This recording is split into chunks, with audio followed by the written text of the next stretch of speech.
Testing, testing. Testing, testing.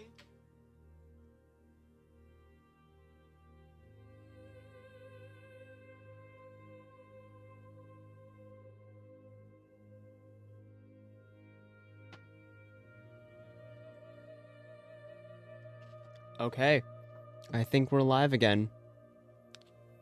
Hello everyone, welcome back to Suzerain. Sorry, I haven't played this in about 2 weeks now, but I'm so excited to be back. Let's see, any other housekeeping I need to do? No, I don't think so. Let's jump right into it then. So, last time we left off, we had just refused a bribe from Walter Tusk to pick his company for the high-speed railway project.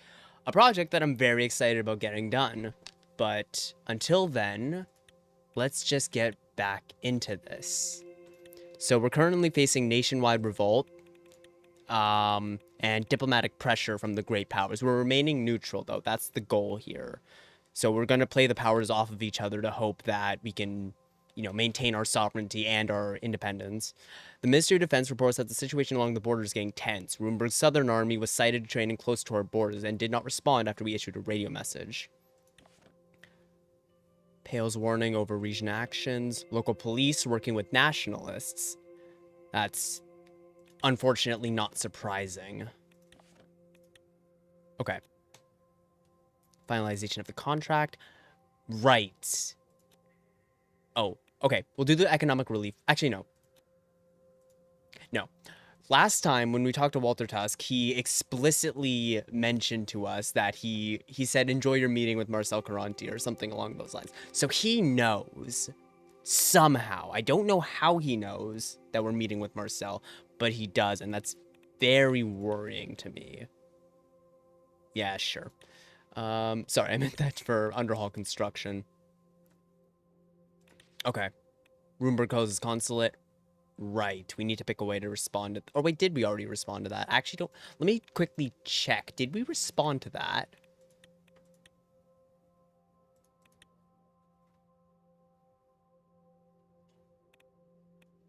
I don't think we did yet. We'll see. We'll see. Anyway, economic relief plan. Let's see what we do. With the assistance of the National Business Council and the Central Bank, Simon Holt put forward a countrywide relief plan to mitigate the economic hardships that are being felt. We can either provide stimulus checks for people in need, or bail out businesses under serious financial strain, or decide not to approve the plan. So we're absolutely approving the plan. That's just a no-brainer. We need to stabilize the economy.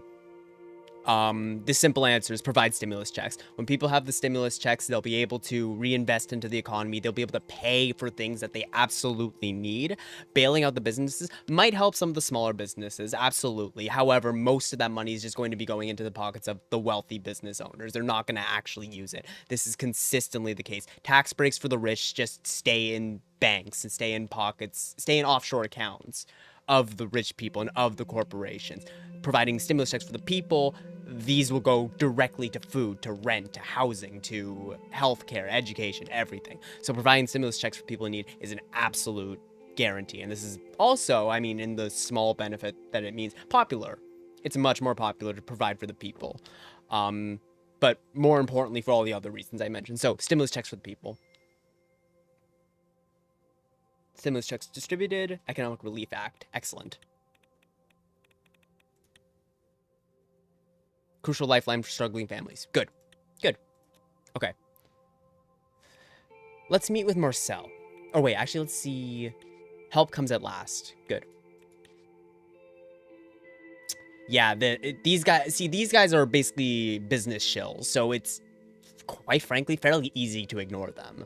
Because they're clear, like, they wouldn't be putting out these kinds of articles if they weren't directly funded by large businesses. So... But here we go. Meeting with Marcel Caronti. Motorcade headed to the meeting location set by Marcel Caronti. I had only my most confidential and trustworthy team members with me. After a few hours of driving along River Esquel, we took a turn before entering Conriad. The darkness started to set in as we drove up to a hill. Where are we, Serge? We are nearing the HOS Country Club, Mr. President. We'll be there shortly.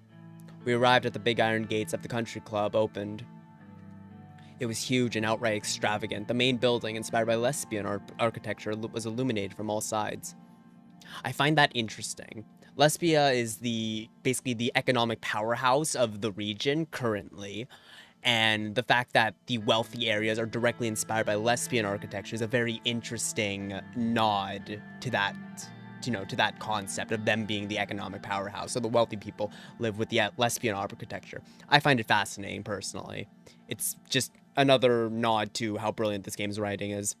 It was rather chilly. I was approached by Peter Vector and Lucien Galad. I hope the journey was comfortable. The location is very remote indeed. It's a very exclusive country club for people who value their privacy. After opening the marble-engraved wooden door, we were greeted by two tall women. The receptionist led us to the meeting room upstairs. Marcel was standing by the window, looking outside at the beautiful complex. He turned around to have a quick look at us both.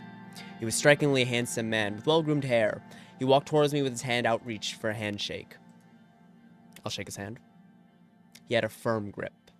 It is such a pleasure to meet you in person, Mr. Kronti. I appreciate your efforts to reach out and establish a mutually beneficial friendship.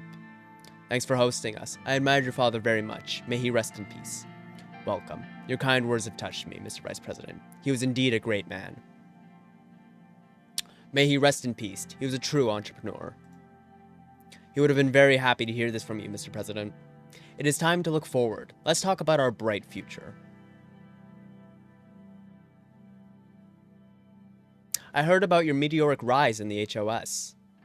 I'm flattered. You truly are going to be the best president this country has seen. I say this because you have gone against the odds and survived. I respect that more than anything.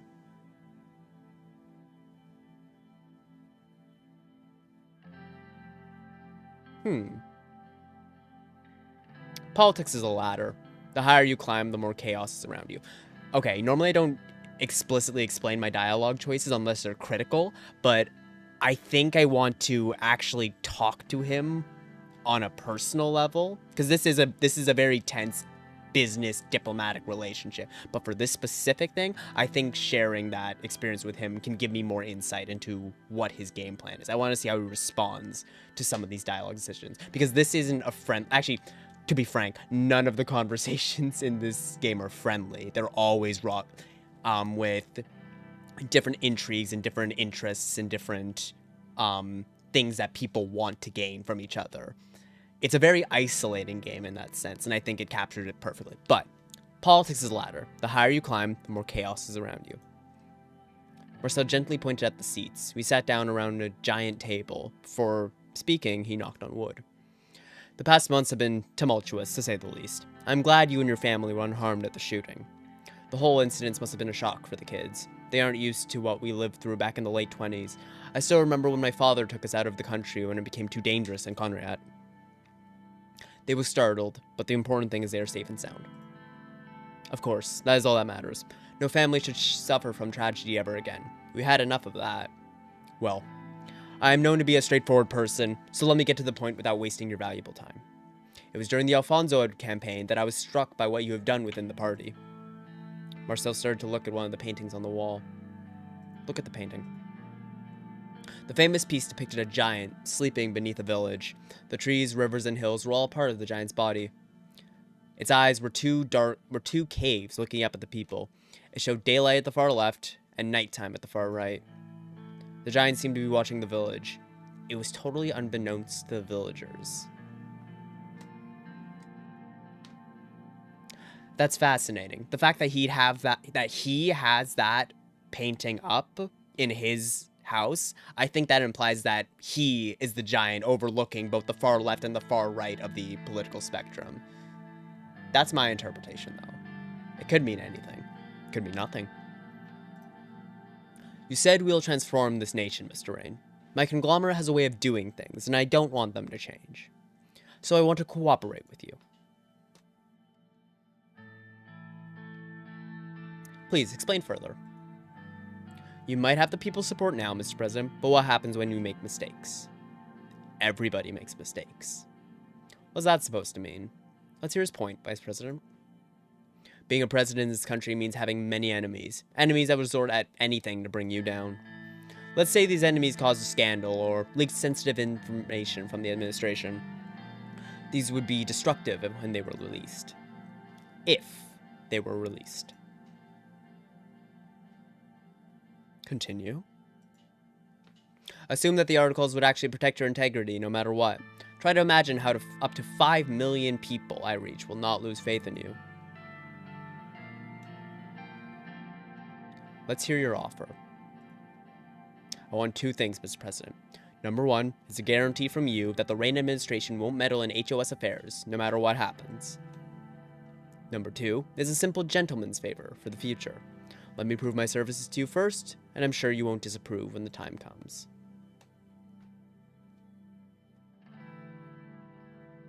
How do I know that I can trust you? My circle advised against this. They don't even know we were meeting. Mr. President, we both put ourselves at risk here, but I'm willing to trust you. The question is, are you willing to trust me and accept this offer? What do you think about this, Lucian? Lucian leaned to my ear and whispered, I think it is a good deal. He's right. We will need the media's support. With his newspapers and channels on our side, we can dodge a lot of bullets. The one thing that bothers me, though, is his favor request. We do not know what it is, and he could ask for something that could point fingers at us. Marcel interrupted us. So, do we have a deal? Okay. So, obviously the downsides is that he's not, if we reject the deal, he's not going to use his media to help us, and frankly, he might even use his media to hurt us. I don't even know. He could be completely neutral, or he could be a negative impact, a thorn in the side if he uses the media against us, which he could well do. Nothing stopping him. However, on the other hand, we need to make one thing clear. This is corruption. This is absolutely corruption. We are taking a deal for offering political favors. The difference, the slight difference, is that this is a words in a handshake kind of corruption. Walter offered us money. Money has a trail. Words in a handshake is a lot harder to trace. So that's the first thing. So in that case, in that specific case, I do believe I can trust them. We have a mutual interest. As long as I honor the favor, whatever that may be, I actually don't know. But if I honor the favor, then I don't have to worry about that. However, if I don't do anything here, we won't have the media on our side. The media being on our side is going to be critical for passing reforms. I plan to have a progressive administration, and having the media on my side, especially Marcel's media, with 5 million viewers, that could be a huge thing. We can fast track the amount of progressive messaging we can get out the door. We can promote, women's rights, education reform, healthcare reform. We can defend things like potentially defunding the military if it comes to that. We can potentially, like he said, dodge a lot of bullets from scandals. We would also have a bulwark against the other oligarchs to potentially shield us from them. So I don't want to take the deal just on account of, I don't want to. Generally speaking, it creates a potential risk in case this is found out, but also on top of that, it creates the potential for, well, again, the gentleman's favor worries me. It could be bad. And frankly, refusing the gentleman's favor, if it is too bad, will make him an enemy, and that's very much worse. However, I think for the stability of the country, pushing more progressive messaging and keeping everything nice and stable, I think the deal's worth it. I think it's worth it, because if we get more people support on our side, we have more political support on our side, that means we can push more radical messaging. So I think for those reasons, the deal is worth it. But again, I want to clarify, this is not a deal I take with open arms. This is a tentative political investment, which I hope will pay out in the long term for the good of the country. That's what I hope. We have a deal. Happy to hear that. You can contact me personally through this number.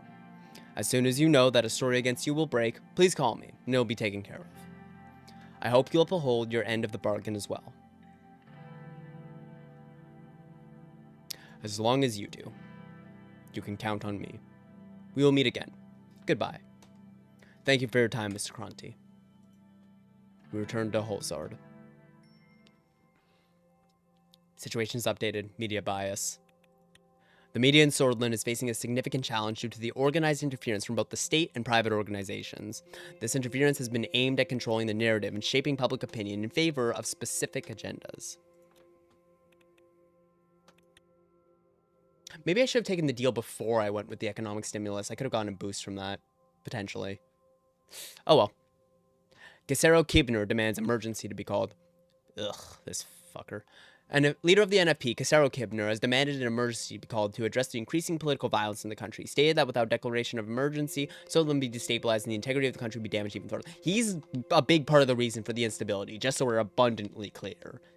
This part of, a huge part of this is his fault. You know, disturbing, riling up far-right militias against, you know, the people.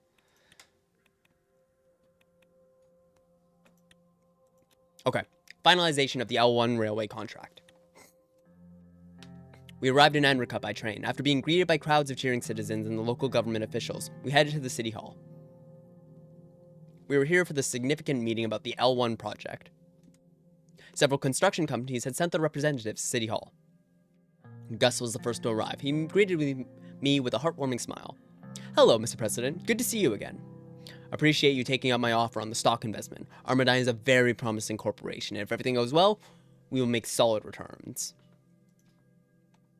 Thanks for arranging the opportunity. I'll treat you to a 30-year-old Erlery Maroon if we make solid profits. My pleasure, Mr. President. I'm looking forward to that Erlery Maroon already. Simon Hole joined us. After settling down, we moved on to discuss the details of the L1 railway project. I came by train yesterday, and it was a little uncomfortable. Besides starting our economic recovery, this project will make the journey here much more pleasant, Mr. President. That is a given, but we will also see improvements in everything from logistics to growth. You made the right choice, for sure. I trust your economic plan, Simon. I'm glad to hear that. We should be able to slow down the recession if we finish this project successfully. I am sure we will. According to your document, many citizens will be employed because of business expansions. Do you need additional support? Not as of right now. However, things might come up if the project doesn't go according to plan. I agree with Simon. Additional financial or political support might be necessary if certain parties or issues block us. Simon searched through the documents he was holding and found the one he was looking for. I have the overview of the companies here. Simon handed the files to me. I looked at the files. 3 corporations were listed. The Source State Corporation, Underhall Construction, Taurus Holding. I have reviewed the listed corporations. I also wrote down some notes and ideas. Which corporation should we talk about?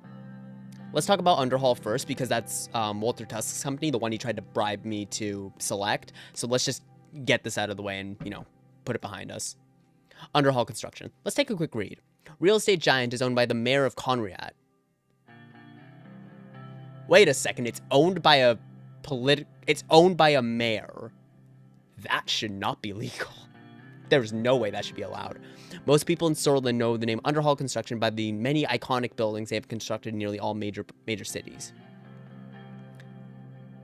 Underhall is a gigantic real estate company that is very influential in construction projects of the private sector. Some of their recent work is the Holzard Central Station, which they have completed on time but violated workers' rights in the process. I feel that's going to be mentioned. I hope it's mentioned, at least. The real estate and construction giant was founded in the 1925 and expanded during the economic boom of the 30s. Picking this corporation would fit our market economy policy. The CEO of Underhall is Chris Shar, the mayor of Conriat. He sold half of his shares a few years ago, but seemed very eager about the L1 bid. I had the chance to work with Underhall Construction in Holzard. They took several contracts at the central station renovation and excelled at it. I would like to hear your thoughts, Simon. I think that they have been doing relatively well in the private sector, where they are dominating the construction industry with successful projects. Nonetheless, they subjected their workers to conditions below our working standards during the Holzard Central Station contract, which is troubling. Working conditions must be respected. This doesn't inspire confidence. I'm glad I asked Simon, because frankly, I very, very much think Gus has ulterior motives, and I think he is gonna deliberately obfuscate that information. Even though I think the trainway is still a good project, there's a lot of bonuses to it. Yeah, I trust Simon more to give me an accurate picture of what's going on here. Working conditions must be respected. This doesn't inspire confidence. Let me just point out that some of the workers were Agnolia and Vejek. Technically, Swordlish labor laws didn't apply to them. Wow, because that's so much better. that makes that totally okay. We're explaining immigrants instead. Come on, Gus. Having worked on the renovation project, I can say that the conditions were not bad. Sure. Extra effort was needed to finish on time, which they did. That is all. Underhall specifically mentioned their solid track record and highlighted that they do anticipate to go over budget, but that they will finish on time. I'm not sure about Underhall construction. Sordland State Corporation. The respected Sordland State Corporation, also known as the SSC, was founded in 1891. It is the main state corporation tasked with running the day-to-day construction services of our country. The SSC is the primary reason why our current infrastructure is outdated. We need more adaptive construction companies. The disadvantage would be going against your election promises of moving away from a state-dominant economy. So our state corporation lacks a modern way of thinking. They also underperform with their slow construction methods. Gus stopped and laughed. Look at the abysmal regional railway system.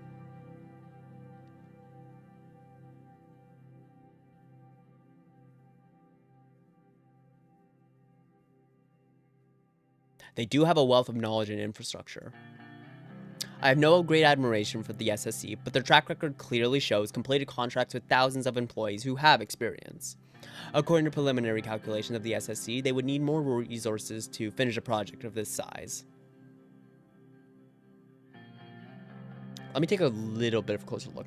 Founded in 1891, SSC is the main government corporation that is tasked with running public construction contracts in Sordland. It is also part of the Big Four, the 4 largest companies in Sordland.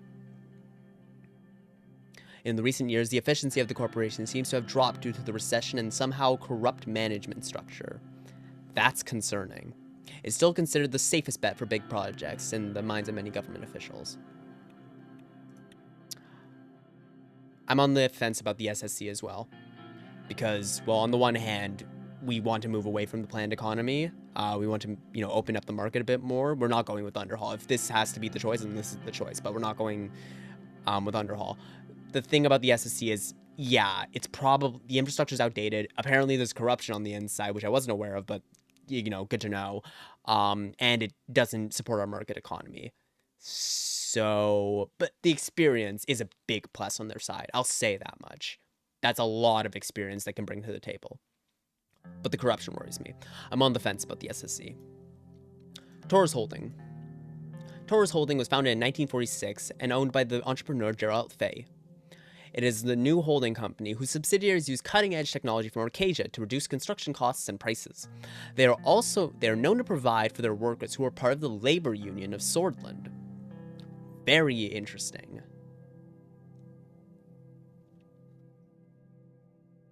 Needless to say, the royal guards tried to oppress the workers who they saw as revolutionaries. The royalists failed, and the king gave in on the advice of the economic advisor at the time, Heron Wool. Ever since that, the LUS has been snatching minor victories against big companies. That's very good. See, I'm a big union supporter. I want to make that abundantly clear. When workers are able to organize and demand and negotiate on their own terms rather than just hoping for the goodwill of corporation, that inspires a lot of confidence. I want the workers in this particular case to have more rights, to have more freedoms, to have more influence over the economy, because I think when the workers are strong, that leaves less money to be siphoned away by private corporations and rich individuals, and more of that money goes spread out to the people who actually deserve it. Now, granted, labor unions are not the end. More should and can be done, but labor unions are, in my opinion, the building block for workers' rights. So that is the fact that they're represented, they are known to provide for their workers who are part of the labor union. So that just seems to be a flat, like everyone a part of Torres Holding is a part of the labor union. That inspires a great deal of confidence for me. And the cutting edge technology is interesting, to say the least. Let me take a quick look again at Torres. Oops. Taurus, a new entrepreneurial private company. Private company, good to note, uses cutting edge in terms of, wanting to move away from the planned economy. Cutting edge technology from Arcasia to reduce construction costs and prices. They recently began taking bigger and riskier contracts in several industries, including the construction industry. Taurus also deals with shipyard building, bridge works, training aircraft hangars. Interesting. The company is known for its great employee perks and high union membership. Excellent. It is considered much more open and competitive compared to usual storage corporations. They are known for their port expansion in the Benfield, which was completed with half the budget.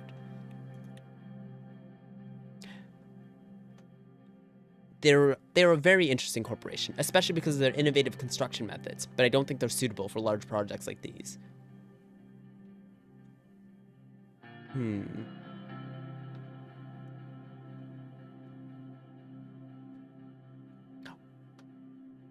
Why? Okay, I have a lot of reasons to go with Taurus currently. Why shouldn't we go with Taurus? To be frank, what was the largest mega project they worked on? I don't even remember. Gus shook his head. Choosing this corporation is too risky for a project like this. What if things were to go wrong?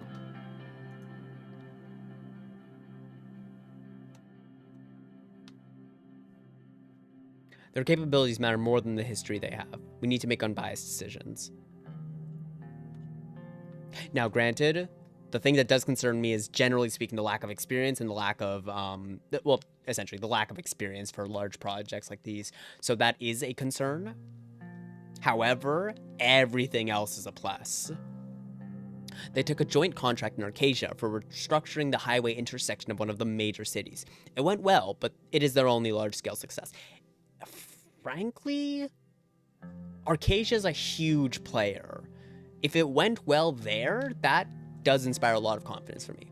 If you're going to try a different company, this one is the most unique. That doesn't matter to me. The project manager from Taurus Holding mentioned that they would be able to finish the project with the allocated funding. They are the only company who found the budget sufficient, making them a cheaper alternative. Taurus is definitely worth considering. It was time to make a decision about which company to award the L1 high-speed railway contract to. Yeah, honestly, this is kind of a slam dunk here. Taurus Holding has the highest union membership, which is exactly what I'm looking for. I'm looking for more worker participation in the economy. I'm looking to improve worker benefits. They're doing it with a fraction of the budget. I don't have to pay anything aside from the allocated funds, which I've already paid for. They've finished. I mean, again, the lack of experience concerns me, which SSC and Underhaul do definitely have, but especially the SSC, less so Underhaul. But frankly, I think the high union membership sells me the most. If things have to change down the line, frankly, I accept that. I've settled on Taurus Holding. Good that we were staying consistent to our economic strategy. Simon signed a certain sector of the dossier and fixed his glasses. Very well, Mr. President. The contract will be awarded to Taurus Holding. No hard feelings, Mr. President. At the end of the day, the success of the project is what matters. The company will be notified today and construction work will begin immediately after. I think we are off to a good start. My expectations are that the grand opening ceremony will be late next year. It will be a pleasure to celebrate together. For now, I will return to my duties and visit some foreign partners in Riga. See you soon, Mr. President. Thank you. This concludes the meeting. The meeting ended and we spent the remainder of the day attending events in Enrica. It was very refreshing to attend cultural dance events and hear the traditional Sordland music of the region. I should have brought water. That was a blunder on my part. Ah. Bernard's funeral. The death of Bernard Circus has shocked the country, and his funeral will be held in Dyer among a large crowd of sympathizers. Circus was not only a communist poet, but an elected MP who had a voice. A state funeral has been organized to honor him. The question is whether the president and the administration will attend the funeral or not. Yeah, definitely attend the funeral. He was shot in broad daylight by a far-right extremist, and he was an MP. He was officially part of the assembly. We're attending the funeral. Funeral of Bernard Circus. Risky railway project.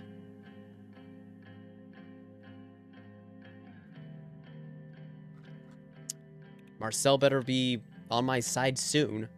Dark clouds were looming over Dyer. They looked daunting as our convoy started approaching the century-old cemetery. It looked like it was going to rain, certainly fitting weather for a funeral. As expected, Bernard Circus's passing maintained its media traction, and all of Sordland was paying attention to the ceremony, especially to what I would say in my speech today. Sir, we have arrived.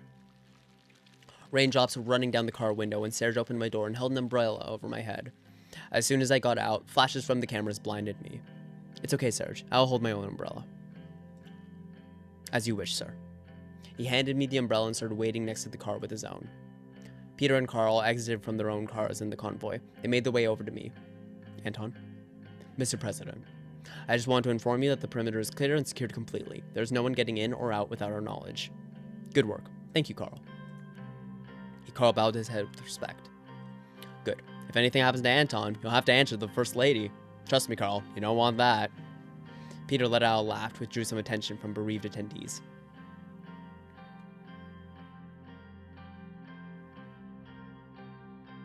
Gesture to lower his voice. Excuse me. You were right. Sorry.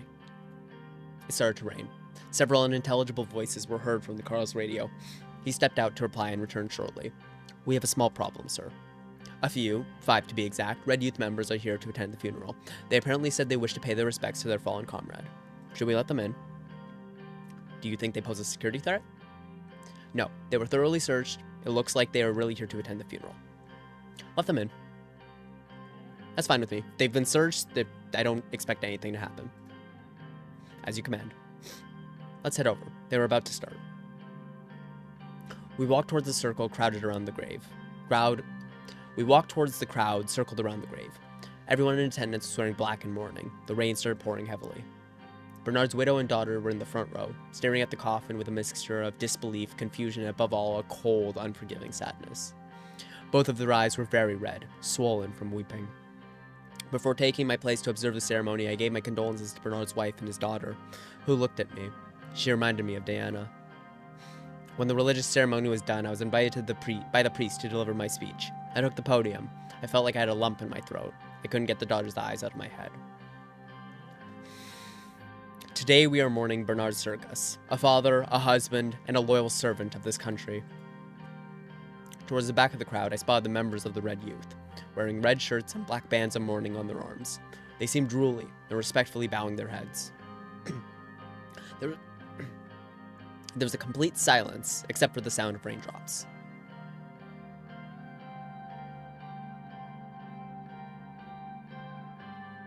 Regardless of his ideology, this was a heinous act made towards a good man. We must end this cycle of violence.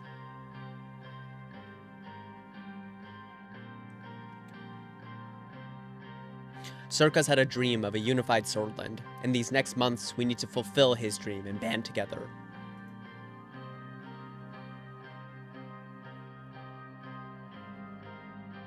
But hatred begets hatred. There is only one way to overcome this vicious cycle. We must unite against the evil of this world. I would now like to recite one of the poems he left us.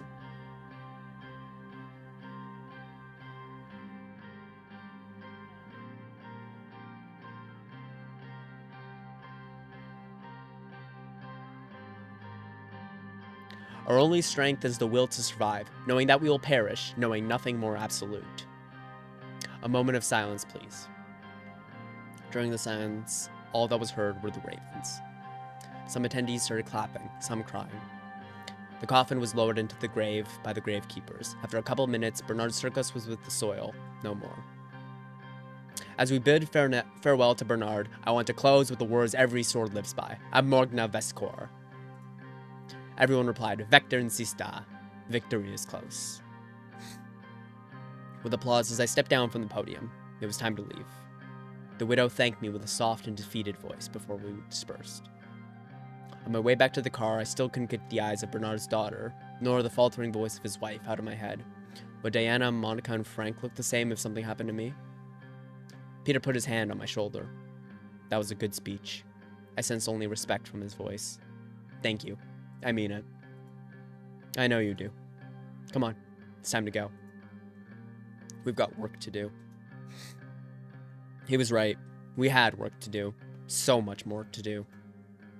I realized that the rain had stopped and I looked up. The black clouds slowly dispersed and sunbeams enlightened our surroundings. As someone once said, even the darkest night will end and the sun will rise. Hope was still on the horizon.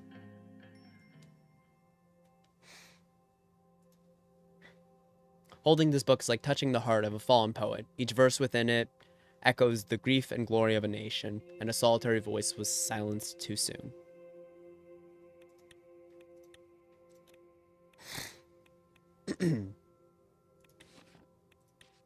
President Rain's last farewell to Bernard Circus. Scenes of compassion, unity, and respect were recorded during the solemn funeral of Bernard Circus, which the VP and President attended. President Rain has shown respect and grace by letting Ray youth members enter the funeral to give their final goodbyes to their fellow traveler. This show of compassion is what the country deserves at this period of uncertainty. The new era of the Rain administration indicates that the divisions of the country might soon be healed. So, this is Karanti's influence. Good to see. Briefing of the current diplomatic situation. The Blue Mansion in Lac Haven hosted us for the important diplomacy gathering. Excuse me. The door opened and David Vichy, once a lecturer to me, now the Minister of Foreign Affairs, gently made his way towards my desk. May I sit down, Mr. President? Leave the formalities aside, David. Please, take a seat. Ah, right. Anton, I'm used to titles, diplomacy jobs, train oneself. He slowly sat down, taking care not to aggravate the arthritis in his knees. He'd always had an air of gravitas about him, and old age had only served to deepen that. After he settled himself, he regarded me with delight, his blue eyes sparkling. Look at you, Anton, the 4th president of Sordland. What a privilege for me. I still remember the first day you took my class at the Lac Haven School of Economics. Somehow, the inexplicable ebb and flow of life has led us here, to positions where we can change the course of history. This is our opportunity to shape the future, and we will do precisely that. I'm looking forward to our new foreign policy. I'm looking forward to present you with the latest bill I'm working on. This TCPA has turned out to be an initiative that can significantly boost our tourism and cultural industry. This untapped value would help us internationally to promote our position. I'm convinced it can also help improve our economic condition after discussions with Minister Hole and Manger. The GNA and USP factions are supportive too. I really shouldn't have done the overtime hours to get it done, but I really care for the position and the value of our culture. He started coughing again, this time for longer. Would you like some tea or water? Oh, yes, please. Tea and water sounds nice. Thank you very much. He smiled. Livia brought 2 cups of tea along with a glass of water and placed them on the table. It seems you still remember how much I like tea. Nowadays, it really does wonders for my throat. Has your niece Margie started going to kindergarten yet? Yes, she has. Spending time with Margie makes me happy. There's still much ahead of her in life. I sometimes wish Catherine and I had children, but that ship sailed a long time ago. How is the Rain family? Monica is really taking to the First Lady role. As time passes, I realize it more. Family is the most important thing in life. We must take care of them. The door opened. Joseph and Lucian joined us for the briefing as the tall case clock hit the hour mark. Peter, however, was missing. I wondered if he was late from all the drinking he did at the party in Lac Haven. We'll talk more later, President Rain. Welcome, everyone.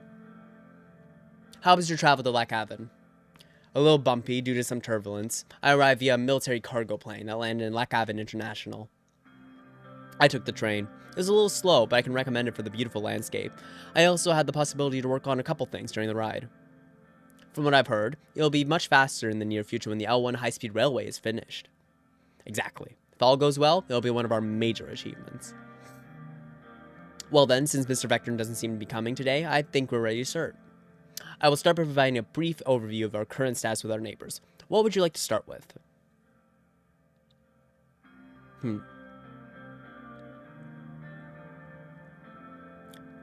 Let's talk about Agnolia. Our brotherly nation to the northeast, Agnolia.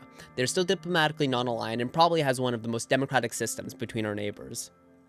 Economic stagnation is a worry for them. Their primary issue is their heavy reliance on foreign investments from us.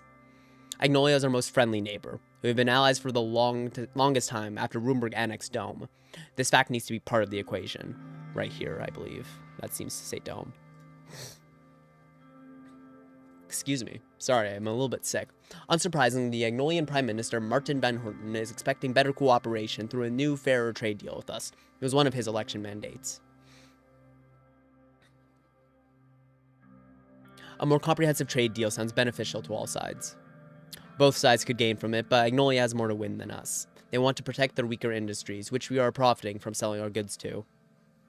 Additionally, the latest numbers indicate that currently 1 million Agno-Sordish citizens live in the Agland region of Sordland, which creates a link between foreign policy and our internal affairs. These people have suffered socioeconomically, which led them to crime and other problems. In addition, a relaxed immigration policy is one of Agnolia's main requests, which is unacceptable. Most of the migrants in our country haven't even assimilated in Sordish culture. Adding more won't help. I'm supportive of relaxed immigration. Relaxed immigration is just a better policy across the board. It's better for us culturally, it's better for us economically, it's better for maintaining better relationships with neighboring countries, better maintaining relationships with international countries or further countries from us. It's a solid win. The only people who it pisses off is the nationalists, and frankly, fuck them. I don't care. I would rethink the matter seriously because it has grave influence on our society and values. We should remember that we promised to keep our immigration laws relaxed in the election campaign. What's the latest situation in Velen?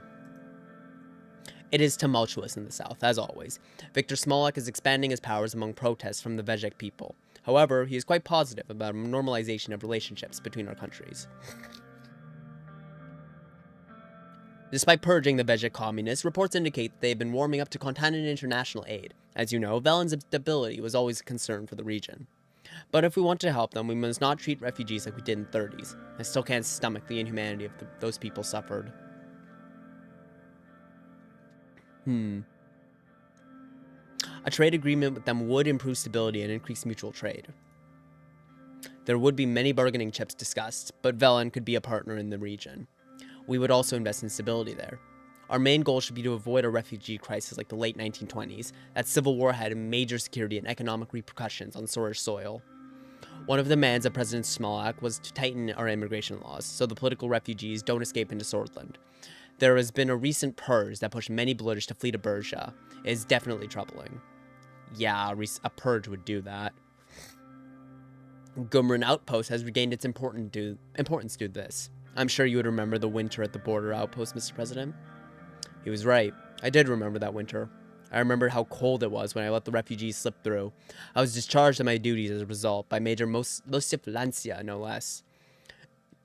Spending the rest of my service cleaning toilets and sleeping in a cell. In fact, there have been a similar refugee situation in the past. Even Mr. President himself chose to disobey direct orders from his commanding officer at the time. I did what was right. Soldiers do not decide on what is right. Soldiers do what they are told to do. He opened his mouth to continue, but David cut in. Our focus should be on the current matters. The Polish minority is very large inside Velen too, which is a factor to consider. It is in our national interest to prevent the formation of a failed state on our western border.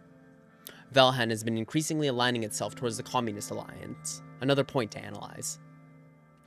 I want to know more about Vagsland. Our cousins of old across the Markian Sea wish to have good relations with us. As we know, Vagsland is a socialist republic aligned with United Contana. They're an important regional player. It's also the most significant sea power in almost all of Merkopa. It is the only country that can rival the superpowers with their navy. We had hostile relations with them after several wars in the 19th century, which we wouldn't want to experience again. Recently, the relationship has warmed thanks to Emmerich Hegel. As a result, diplomatic talks can be conducted in the future. I hope so.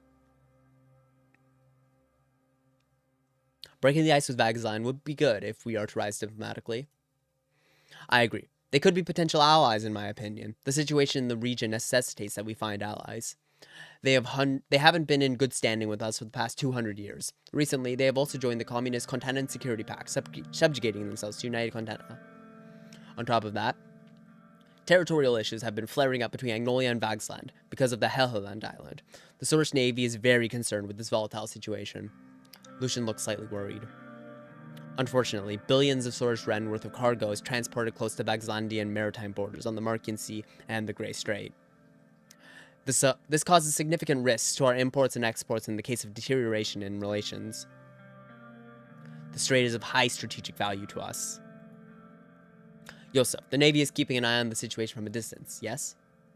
We are actively monitoring the sea routes and cargo ships. From now, there is no immediate threat, but we don't know what can happen in the future. Let's move on.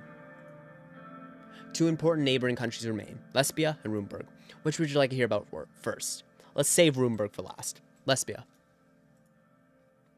Our southern neighbor is aligning itself more and more with Arcasia. Lesbia is currently led by Prime Minister Patricio Alvarez. They are the jewel of the continent and the second largest economy in Mercopa. Second largest? Who's the largest? Oh, Rumburg, probably. Though wealthy, Lesbia suffers from excessive economic inequality. Our past relations have been great during the last decade, but their investments in Sordland dwindled due to our instability.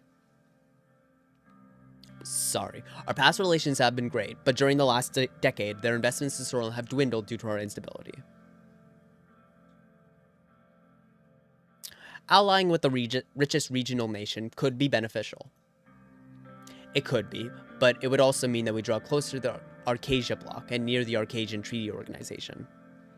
I'm certain that the recession has a lot to do with the retraction of investments. Once they see that money isn't in the picture, they vanish rather quickly because they are capitalists. They have shown a selfish attitude during the Velen Civil War by closing their borders and funneling refugees across into Sordland. Lucian cleared his throat. I don't like this, but Lesbia could be very valuable in the future. So, the capitalism of Lesbia is inspirationally. Look at their economic power.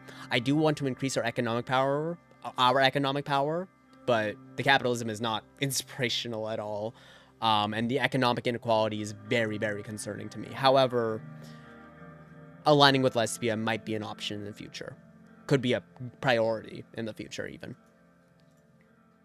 Everything comes at a cost. In Lesbia, the cost is wealth inequality, but business people are getting richer and richer.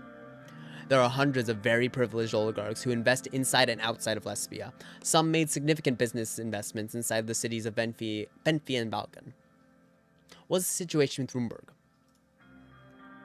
Now to the most troublesome nation, Rumburg, a constitutional monarchy led by Queen Beatrice Livingston. I highly advise caution and calculated action against Rumburg. Our military must be prepared. The threat is real. They are strong and have the motivation as well as the means to damage us. We shouldn't give them any reasons to pursue aggression.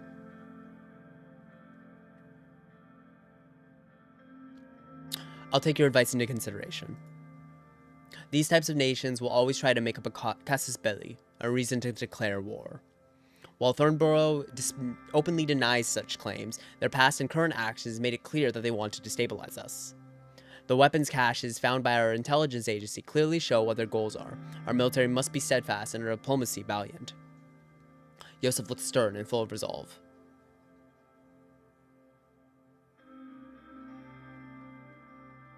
The Rumburg threat is one of our top priorities. You can be assured of that. We are always in dialogue with our Rumburg ambassador to make sure a channel is open to solve disputes. We could use their aggressive attitude against them by convincing the international community. That sounds like a good strategy. Lucian grabbed the Lackhaven Times newspaper and put his finger on the article about the latest diplomatic incident. Can I actually take a look at that? Ah, good to know. I'm not seeing it here, but that's okay. Their abrupt announcement about the closure of the Rumburg consulate in Lackhaven is yet another step in their escalation. This covers the overview of the current situation. We will move on to their trade choice and the response to Rumburg's diplomatic escalation. The sun began to set over the hills surrounding Lackhaven. The team was ready to give advice on the new trade initiative and the response to the latest diplomatic incident with Rumburg. Peter arrived late. He looked a little rougher than usual. It must have been the drinking from last night. Hey there, folks. Excuse my delay. I'm sure I didn't miss anything we didn't already know. You were supposed to be a part of this meeting an hour ago. Punctuality is important. We are talking about serious subjects here. I'm not commenting. I stood in silence to prompt Peter to answer them. It was a one-time thing. Let's just get on with it. Lucian and Yosef looked at Peter before David moved away from the subject. The vice president will be part of a trade delegation, so it'll be great to have his input on that subject as well as on the Rumburg incident. Rumburg consul Sir Brian Harrington announced the closure of the 120-year-old consulate. Now the diplomatic staff is leaving the city to go back to Thurlborough. He blamed the lack of security in Sordland due to the assassination and the subsequent protests, but it's obvious they're just making excuses. Bastards. First they close their consulate, then they blame our security? The security situation is under control. They are playing with us. Isn't it telling that other countries are working with us while Rumburg is just cutting more ties with us? The neglect of President Alfonso and the chaos of the elections delayed our diplomatic efforts. Now there are only 2 Rumburg diplomatic missions left in Sordland. One is the consulate in Dyer, the other is the embassy in Holzord. The consulate in Dyer? Might that be where they're smuggling the weapons from?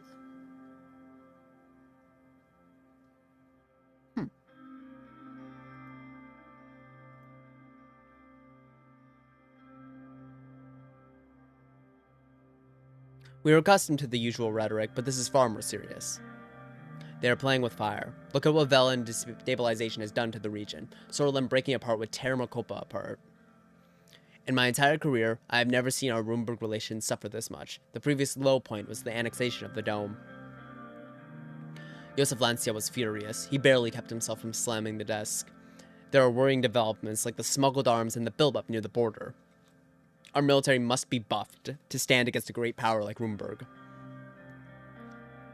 We either respond to this aggressive act with a diplomatic condemnation, or we retaliate by closing our consulate in the Dome. I want to say that an escalation would be risky this early in our presidency. We should focus on creating a negative image of Rumburg in the international scene. The people of Sordland must be protected, no matter the cost. I say we respond equally.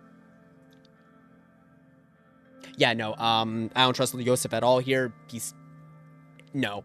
I think Lucian's completely correct. We can't stand up against Rumburg alone. We need to create a bad image of them in the international community. We can't play for tit for tat with them. Also, they are way stronger than us. They're way more economically powerful than us. Their military is bigger. They have a lot of routes to stabilize us. They're trying to escalate the situation. So our best course of action is simply to make sure that the international community understands what's going on, that we're not taking the bait. So, write an official diplomatic response condemning this unreasonable act. Declare that Rumburg aims to destabilize Sordland and the region. As you wish, Mr. President. I shall begin work immediately, informing the Ministry of Foreign Affairs and Trade. Swaying the international stage is the key in the long-term strategy. I wish you had reacted more strongly. If we don't confront them, they will keep escalating the situation. I, on the other hand, am glad we are taking the more cautious road. There are 3 trade-related topics to address today. Which topic should we tackle first? We should talk about the ongoing trade negotiations with our neighbors, Velhen and Agnolia. Our primary goal will be to successfully sign at least one trade agreement with one of our smaller partners. We have 2 options with our trade initiative: starting new negotiations with our old partner Agnolia to the northeast, and forming new cooperation with Velen to the west. Tell me about the deal with Agnolia. First off, the reason behind this option is more diplomatic than economic. Although, of course, we can't forego the added economic value. Agnolia is an old ally and a valuable trade partner. The point we are at with the earlier negotiations is around the steel trade. They are demanding that we buy their steel for a higher price. That is because they think the deal is far too unbalanced as it is. Their second main demand is a privileged access to our agricultural market. If we are to fulfill their demands in return, they are offering a full alliance with Sordland against Rumburg. So, negotiations around steel prices and privileged access to agriculture. Okay, I'll keep that in mind. Looking at the current advances of Rumburg near our borders, having a coalition against Rumburg would prove extremely useful. Obviously, there will be consequences for entering a full alliance, mainly the issue around Helgeland, Vagsland. Vagsland has clear intention on taking over the island one way or another, and entering a military alliance with Agnolia will make them furious. I want to state my support for the decision to stick to our old ally Agnolia. Even though I disagree with their demand to relax immigration, we have cooperated with them on many issues in the past. There are obviously subjects that we would need to tackle, like our economics, the trade goods, and what to do with immigration. My opinion is that it is a good deal, and we should go for it. The new Agnolian Prime Minister is trying to improve the existing relationship. The downside is that we would need to make concessions, a reality of any trade deal. I would be open to creating a new agreement that would satisfy all sides. That would be the best outcome. If you decide that Agnolia is a good option, another point is that they have a very democratic system. After the recent elections, the PM has a mandate to arrange fairer trade deals with us. Martin van Hoorten is also an avid supporter of relaxed immigration. Since we said we'll keep immigration relaxed, it will help us. Regardless, if we are going to increase our regional influence to previous levels, we might need to make amends with our neighbors. Ultimately, the decision will be up to you, as always. Tell me about the trade deal with Valen. Dealing with a fractured country like Valheim has its positives and negatives. Although it will be lucrative in the short term, there are risks associated with dealing with such a country. They are proposing co-investment projects and a no-tariff agreement. They are also offering oil in return for attracting foreign capital interests from Sordland. However, it is possible that there will be an international ramifications if getting closer to a country like Valen. All in all, this is a very lucrative deal for us. However, we need to think about the consequences. I certainly don't support the decision to become friendlier with Velen. We carried their burdens for decades. Their migrants flooded our country, and now they're expecting a deal from us. Okay, I want to point something out.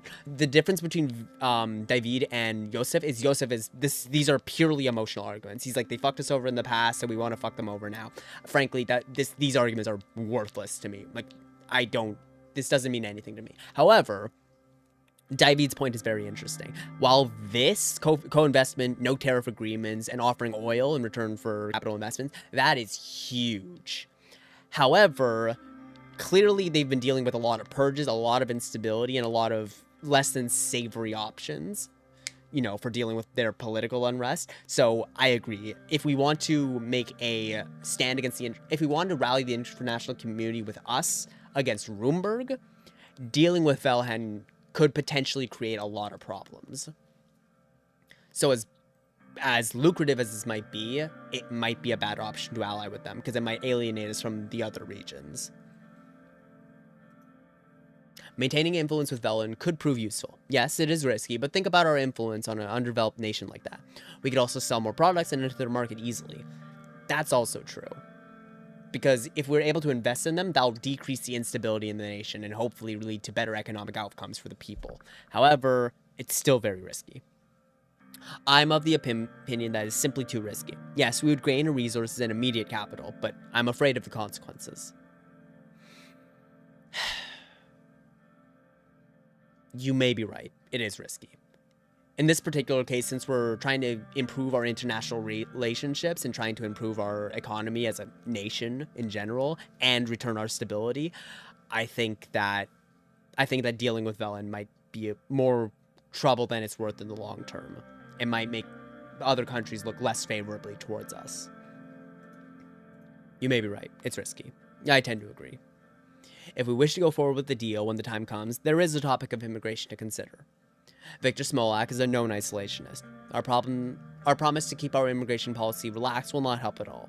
He blames us for bringing Western interests to the region. He also doesn't want his political opponents to flee here.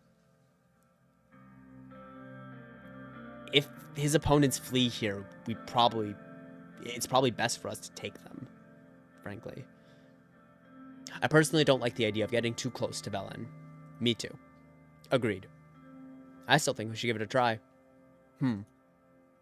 Since we did not promise to align with neither East nor West, it is very likely that their concerns would be more around the deal itself. Our neutrality strategy might ease the tensions with Roomberg, since our primary concern is the strengthening of the superpower blocks. The last handful of monarchies in Morkova are reactive against the influences of Arcadian capitalism and millennialism. We also need to consider the effects of our economic doctrine plan. The fact that we are headed towards a market economy will have an influence. Good negotiators optimize the interests, which makes the differences become trivial, allowing both sides to reach a deal. Very true, Mr. Vectron. We have a lot of time to prepare before the scheduled visits to Velhen and Agnolia.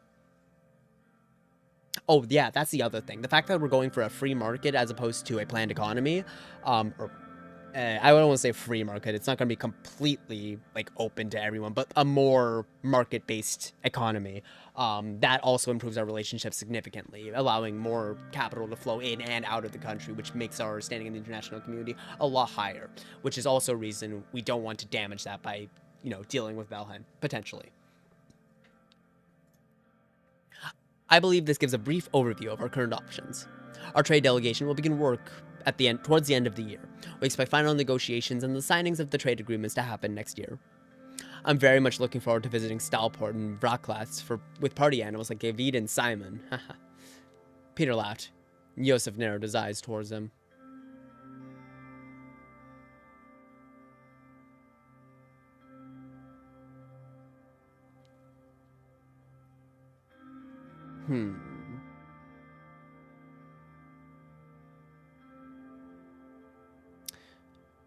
Definitely not two, but I don't know if I want to know more about Risha or just discuss the deal potential.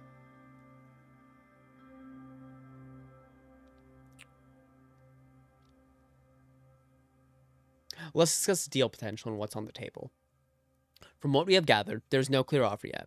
The interest clearly seems to be more control over the... Wait. Yeah, okay. From what we have gathered, there's no clear offer yet. The interest clearly seems to be more control over the gas produced and sold in Sordland. I suspect this must be related to the recent tensions on the coast of Pales. Mr. Manager is working out the details to get more concrete headline turns soon. Of particular interest are the gas fields in the Narbel and Nargis region.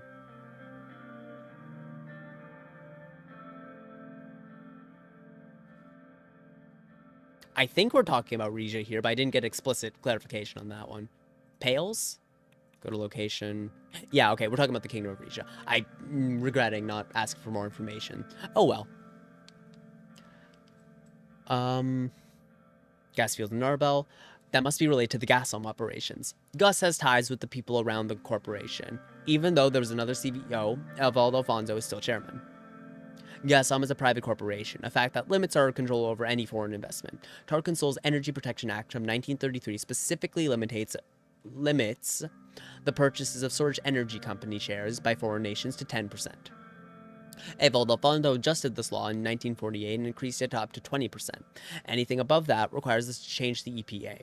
Evaldo holds most of the Gasom's cards in his hand still.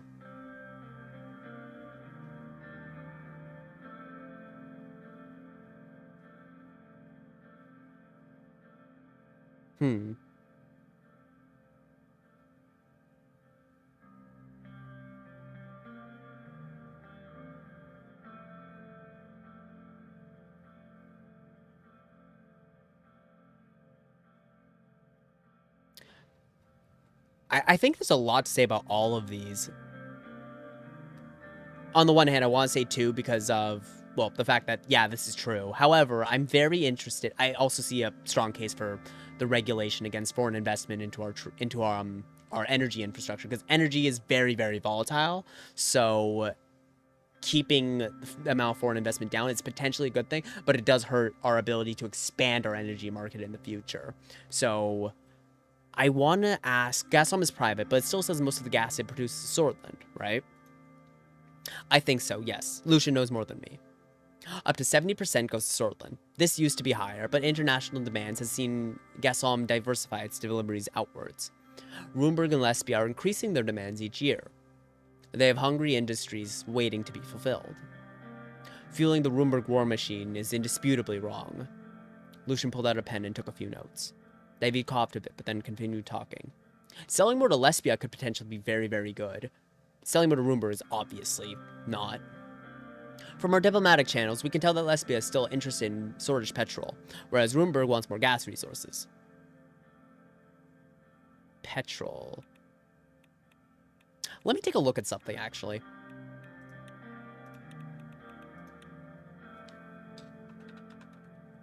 Source Petroleum. Let's take a look at this. Founded by the Renan family in 1849 as a state asset, the Source Petroleum is the main extractor of oil in Sordland. It is focused in and around Estord.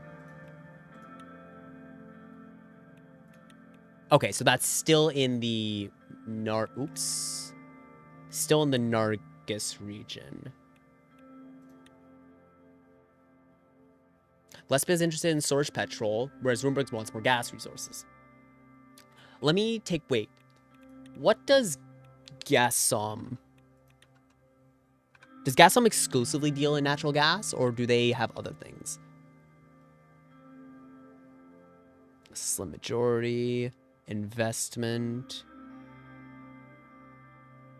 In 1932, Gazprom sold a small part of its shares to the state under the Nationalization Initiative of Tar Consult to fund further operations. It applied for and won the contract award for the co-construction of the Suzerain Sol Dam. Highly talented engineers. Besides the state-owned Source State Corporation, SSC, and the Source Grid Corporation contributing to the project, Gazprom was the only majority private-owned corporation to work on the construction.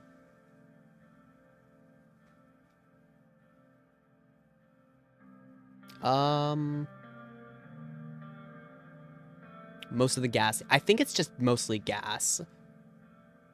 The company expanded its primary operations around Narvel and the Nargis region where many untapped natural gas. Okay. Okay, good to know. Mainly extracts natural gas. Okay. Oh, and engineering. Interesting. Okay, as a sovereign nation, we must protect our resources. Our energy independence is part of our national security concern here. Gazprom handles most of our gas production.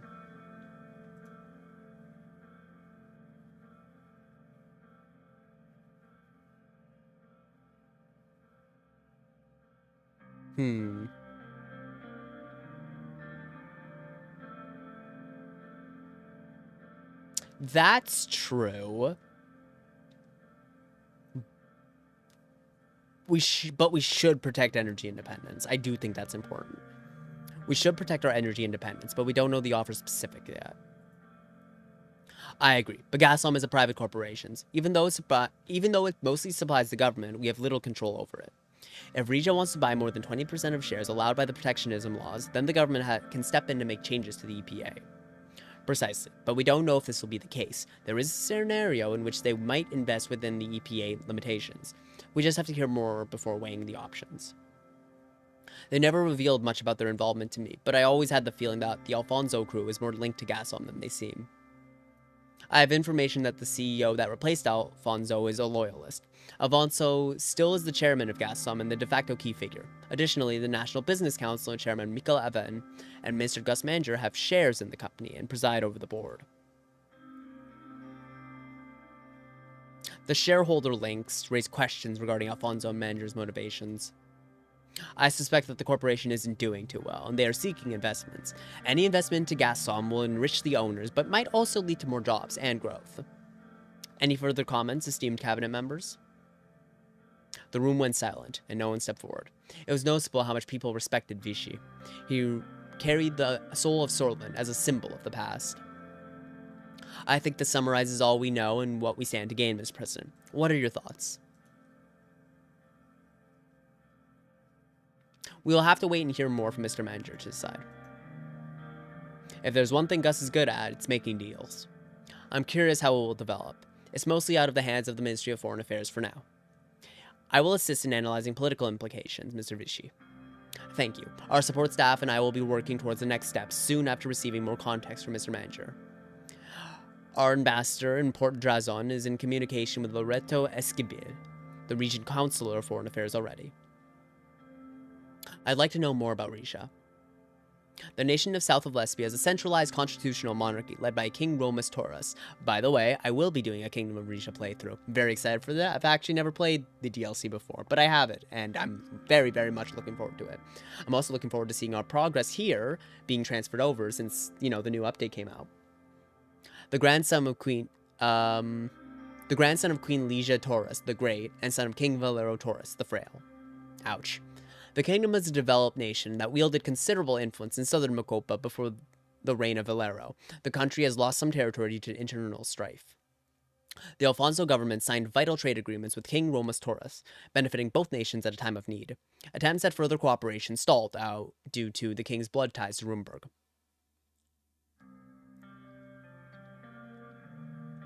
I mean, their blood ties, there's not much to say else. I'm more curious about this. I'm curious how our neighbors Lesbia and Velhen get along with Risha. There was some tension with both. It appears that since Lesbia's acceptance into the ATO in 1950, most of South Mocopa has been heading towards a boiling point.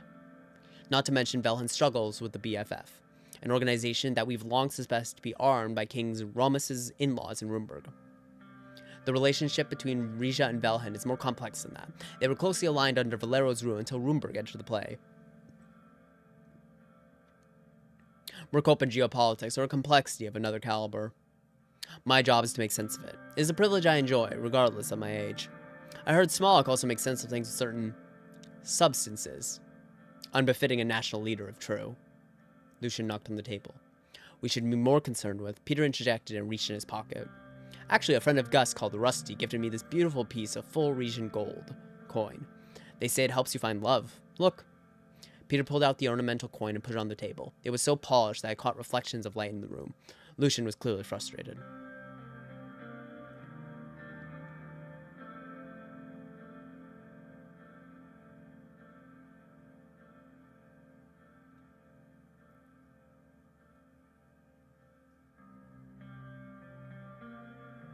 Not bad. You can't go wrong with gold. Sure can't. Moving on. Well, that concludes our meeting, Mr. Rain. Thank you all for coming. I will take my leave then. Sir. The meeting concluded and the team dispersed. Our diplomatic action plan had officially begun. All right. We're working on these assignments in Velen and Agnolia. Far cheaper than its market value. Interesting to note. Okay. Young Swords member claimed links to the government. That's really bad. We need to deal with them. Repeal proposal for the Energy Protection Act. Let's look at this. The Grand National Assembly of Sordland gathered yesterday for a significant session, where a proposal from Friends Richter of the People's Freedom and Justice Party, and supported by independent MP Mensunlek.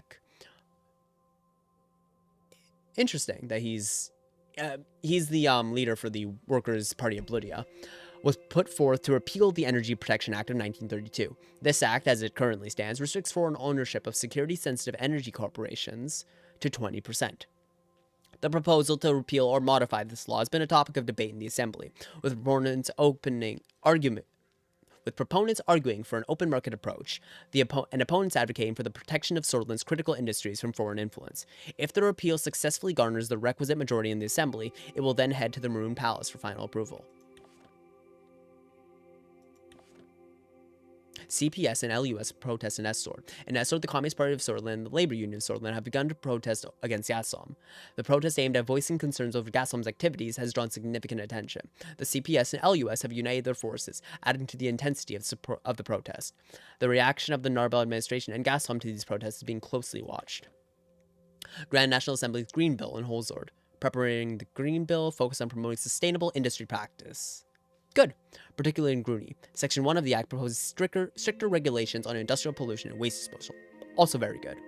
Hefty fines for non-compliance, with the collected project revenue to be reinvested. That sounds great. CPS and LUS picket line. The two organizations, after recently moving to the Gazprom HQ in the city, are actively expressing their discontent. The situation is attracting attention, with the impact on the city's daily functioning is yet to be determined. The response of the local administration to this development is being keenly observed. Okay. We have a lot to deal with. Tourism and Cultural Preservation Act. Wait, let me check what turn we're on. We're still turn 2. Okay, cool. I'll probably go to the end of turn 2 and then end the stream there. But this has been fun. I'm really happy to be back into this game. Tourism and Cultural Preservation Act. The Sordland Tourism and Cultural Preservation Act aims to amplify the cultural allure of tourism viability in Boren, Ruiburi, Lakaven, Anarka, and Benfi. The GNA has calling a collective push to establish Sordland as a global tourist destination and reduce the effects of recession. Cultural elevation of these cities, local food, drink, music, dance, architecture. Lovely. That sounds great. Underscores restoration of key landmarks in Lakaven and Anarka. Proposes comprehensive renovation, tourist infrastructure. Commits to the safeguarding and development of the Caves of Antera and the vineyards of Boren. Recognize the potential as tourism growth drivers. Frankly, that's amazing. So this will increase the cultural output of Sordland. It'll boost the economy. It's an investment directly into the culture and development of, you know, different foods, different drinks, pretty much everything. Historical sites. This is a fantastic opportunity. We're going to sign it. Costs 1, but it'd be a very, very worthwhile investment, in my opinion. Especially considering all the money we saved on the railway contract. Tourism industry booming nationwide. Sordland experienced a nationwide boom in tourism. Excellent. Yeah, no further comments. Fantastic. Alfonso Foundation, a beacon of charity. Interesting. Interesting. I wonder what the relationship between Marcel Caronti and Alfonso is. Calling for an open market, repealing the EPA? Yeah, sure. Addressing the skilled foreign worker gap.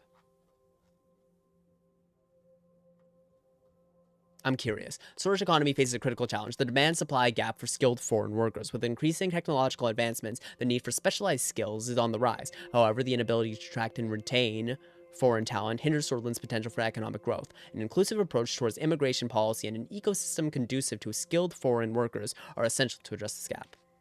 Noted. Energy tensions escalate in Rija. And Sordland condemns closure. Okay. Let's see. Briefing on the results of the Reform Committee. I came in a little early to the meeting room before anybody showed up. We had scheduled a meeting to discuss the progress of the Reform Committee regarding the new constitution. I took a seat on the center chair in the vacant meeting room as I waited for them to show up.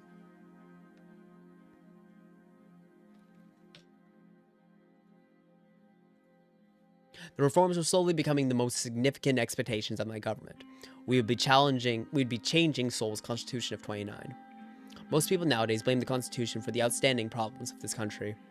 On the other hand, the reformists in the assembly had been getting louder about their demands. What I knew for sure was that I needed to do something about the encroaching chaos before it swallowed me. Meanwhile, Lucian, Peter, and Nia had been leading the committee to prepare an initial draft for the constitutional amendments. I was intrigued to hear their results. There was a knock at the door. It was Lucian. Good afternoon, sir. Lucian arrived exactly on the hour mark again. His punctuality could almost be described as obsessive. Ah, fuck it. Are you waiting behind the door to come at the exact second? I'm sorry, sir? You seem to be arriving at the exact second for all the meetings. Punctuality is important to me, sir. I'm just doing my job. I really like Lucian. My boy's tismed up. He took a seat on the table and took out a bunch of documents, spreading them on the long table. We should begin the meeting as soon as Miss Morgna and Mr. Vice President arrives. We finally have some results from the Reform Committee. How's it look? Well, the situation is quite complicated, but I'm sure we'll make it work, just like we accomplished many things before. We'll go over the details regarding the new constitution in the meeting. A few minutes later, Peter and Nia also arrived. After a short chat, everybody sat down and took other notes. I knew it was going to be a long meeting. There's a lot to talk about the future of this process. Let's begin to tackle points of contention. Mr. President, our committee meetings were very fruitful, and we already started working on the constitutional draft together with the reformists. They demanded a little too much, but we've had success with Franz Richter to create a realistic draft that could potentially go through the Supreme Court. A little? They demanded to rewrite the whole Constitution. Mr. Richter's deputy even suggested removing the term sword from the Constitution completely. I also didn't like their theatrics, but the requests were definitely not outrageous. They were just not realistic in today's political circumstances. Yeah, definitely. Nonetheless, Mr. Vice President, thank you for your convincing arguments. We seem to have reached a common ground already.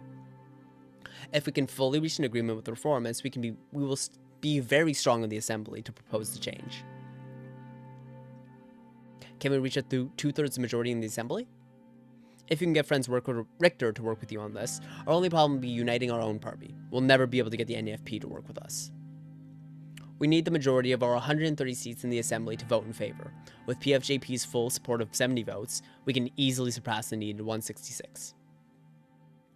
But it will be tough to unite the USP with all the divisive wings that have formed. You must make them follow you loyally. We will convince the leads. Albin Clavin and his reformist wings would be supporting you. He already weighed in heavily in the committee meetings. However, the Conservatives would be tough to break. The influence of Seoul is still living strong in the party. How many votes do they have? The Conservatives have around 40 seats. There are many unaligned people, and some of your loyalists might decide to show their true faces too. So we need as many of the Conservatives to support us, and there's only one person who is key to make them back us. Gloria Tori. She's well respected by the Solists. She'll be the biggest obstacle in the Assembly, and her demands will be extensive. I also have reasons to think she might be in Orso's pocket. She will be tough to break, but we'll need her help to get the Conservative support. Is it possible to pass the Supreme Court? They are the biggest obstacle. Even if we pass the assembly, the Chief Justice will do his best to block our amendments. We need at least 6 of the 11 judges to vote for the proposal, but Mr. Hawker has enormous influence over the judges. We should reach out to the judges in secret. Some of them might be willing to break rank to support us. All means are to be considered in order to succeed. Neo was taken aback by the statement. According to the Constitution, I am a member of the Supreme Court, which means we already have 1 vote. 2 of the judges are friends of mine, and have similar opinion about the reforms. Consider them with me. Who else would be willing to support the reforms? You do not say that here. You do not say that just in front of everyone. Even if we're in good company, no. Who else would be willing to support the reforms? I think Justice Edmonds can be persuaded, and in extension, Mr. Dalton and Mr. Merton. They weren't really blinded by the Solace ideology. Yes, those 3 don't seem to be working directly with Chief Justice Hawker. If we can get to Isabel Edmonds, we might get the 6 votes needed. That's our best bet. What are the demands? We should run down each of the main demands of the committee, and get your input first. Mrs. Morgna can explain them further. We'll start with the first red line. The new constitution will fix the loopholes regarding the president's absolute veto powers. Even though Mr. Richter put on a whole show about why vetoes should be completely removed, the committee has almost unanimously agreed on fixing the loopholes, thus limiting presidential vetoes. My suggestion is to add a clause detailing the methods of the assembly may override a veto with some sort of supermajority. One person should never be able to block the rest.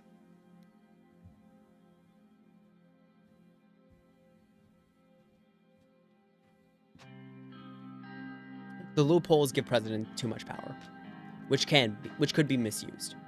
Whatever you decide, it's important to get a balanced picture. We will be making history by changing the 29 Constitution of Seoul. The second one will be about the judiciary. The new constitution will remove the Supreme Court's right to vote on legislation. This is yet another point that was unanimously agreed upon by all parties. Turk Seoul established this rule to protect the 29 Constitution. We all know that most of the judges are still his pawns. Constitutional amendments will still be very difficult to accomplish with a reform like this, particularly because we will keep the 2/3 vote system to be able to propose a change. However, the judiciary will not have the final say in the amendments. We need the court to pass this change. Why would they support this? Why on earth would they support this? Most of them won't, but we already talked about my vote and a possible agreement with Isabel, which may change things. Apart from these 2 critical points, they have other major demands. They want to reform appointment procedures of the ministers. Mr. Richter clarified that the Assembly should have a say in the formation of the Council of Ministers. That is something a majority in our party also supports. Well, Mr. Richter also talked about abolishing the member of honor rights of Tarkin Seoul. That gives him absolute immunity and makes him a permanent member of the Assembly. Well, that one is a controversial one. I doubt the USP would like that. Immunity of the justices, impeachment of the president, limiting the power of the presidential decrees, all of this came up during the committee meetings. Yes, reformists are expecting big reforms, while our faction in the USP are not very keen on pushing changes that are too great. I'd say keeping everything in the middle ground is the safest bet. No need to agitate anyone too much.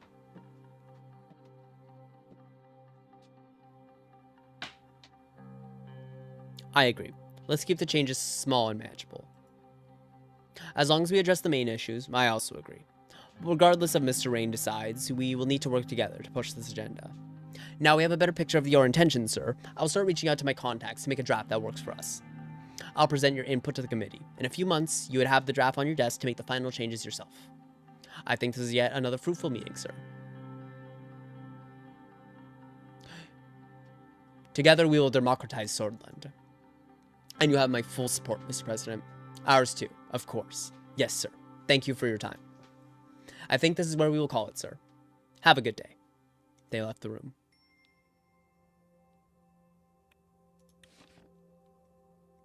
Rural development vision. Cooperation with Roomberg. What? Large energy economy and access to leading energy corporations, reaches oil. Who is paying these fuckers? CSP's Aotake plan is an ambitious investment scheme designed to revolutionize Rika's infrastructure and education sectors. Interesting. Okay. So they're investing in Rika currently. fair thing to note. Nature preservation protest. Promising industrial potential. Mayor of Conriac Chris Shar reports that the decision to start the construction of the L1 high-speed railway project caused industrial investors all over the country to invest money in regions near the city. Great. That's very, very great. Mayor is hopeful the completion will result in substantial growth. L1 construction plan started by Taurus. Good. A private boat nearing Tarkinsol's mansion on Duru Island prompted the Coast Guard to fire warning shots. Despite the initial alarm, former President Tarkinsol allowed the boat to approach for a brief conversation. Details of the conversation remain undisclosed.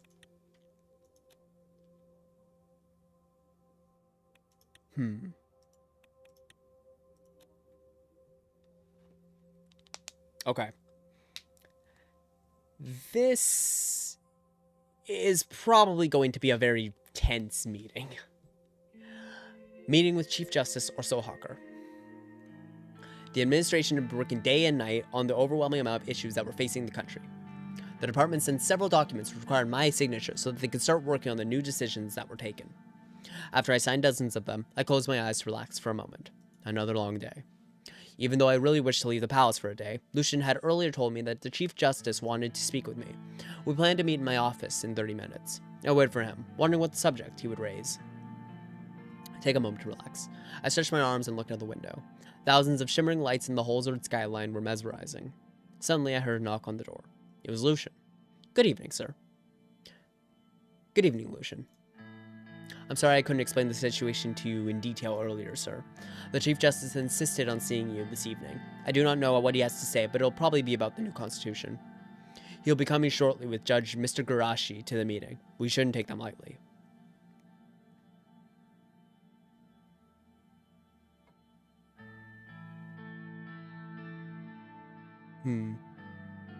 I think he's here to test the waters. I agree. They'll probably try to get you on their side. We should... There were 3 knocks at the door. Lucian checked his watch. He looked rather worried. Livia opened the doors. Chief Justice Orso Hawker and Judge Heron Garashi entered the room. Good evening, Mr. President. It's great to see you. Evening. Welcome, Justice Garashi, Chief Justice Hawker. Good to see you indeed. Orso gestured at the sofa in the office. May I? Please. We all took our seats on the 2 opposite sofas and made ourselves comfortable. How were your first couple of months, Mr. President? I hope you're faring well. Thank you. It's been very busy, but I'm doing good. It will only get busier, yet I think you're doing a good job so far. Considering all that's happened around us with the shootings near the palace and soldiers on our borders, he let out a deep sigh. It is a troubling time. We appreciate your concerns. So, you probably know why we're here. Please enlighten us, Mr. Hawker. We know you're working on a new constitution. The Supreme Court does not approve of this.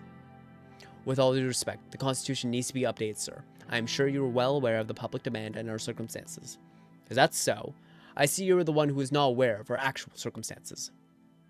You want to make a weaker constitution in the midst of problems from both inside and outside. Even if your proposal passes the Assembly, I will make sure it will not pass the Supreme Court. That much is clear.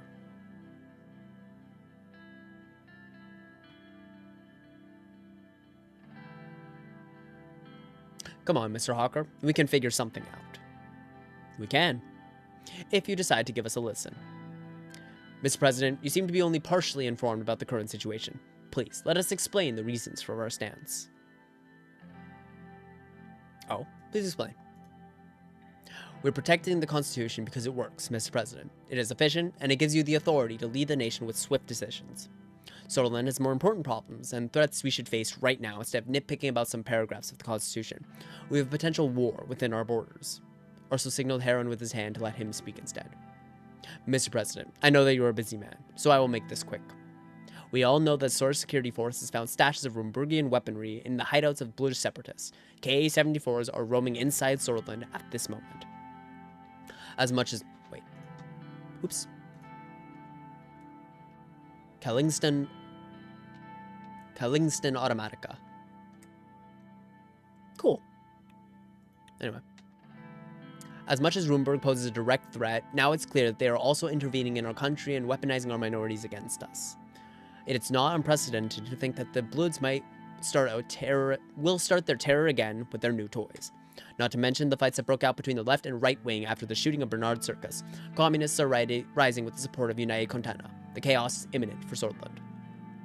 And sadly, we don't see the administration taking the necessary precautions. You said you will not focus on the military during your term. Under current circumstances, that cannot be tolerated at any cost.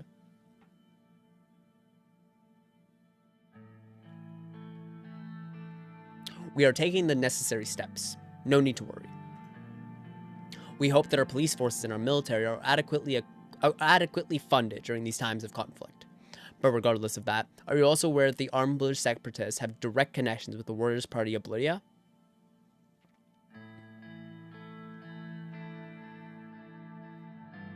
They claim otherwise. They may claim they have no ties with the separatists, but most of their members used to be part of them before they formed the Workers' Party of Blodia. How about their name, Mr. President? It's not the Workers' Party of Sordland, is it? As far as I am aware, there is no nation called Blodia around here. What's this all about? The only reason they are not in the assembly is because of the electoral threshold. They've gotten quite big. They're clearly capable of getting out. They're clearly getting outside help, and their connections to the paramilitary British force cannot be denied.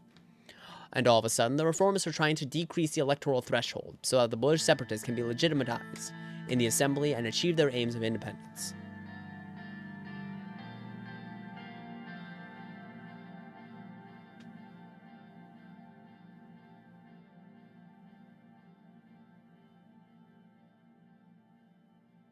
That's too dramatic. Say what you will, Mr. President. I am stating the obvious. But I wish the only issues were with the British terrorists and Rumberg. The reformists suggested changes that would also bring the communists, who were backed by United Contena, into the assembly. Do you see the pattern yet?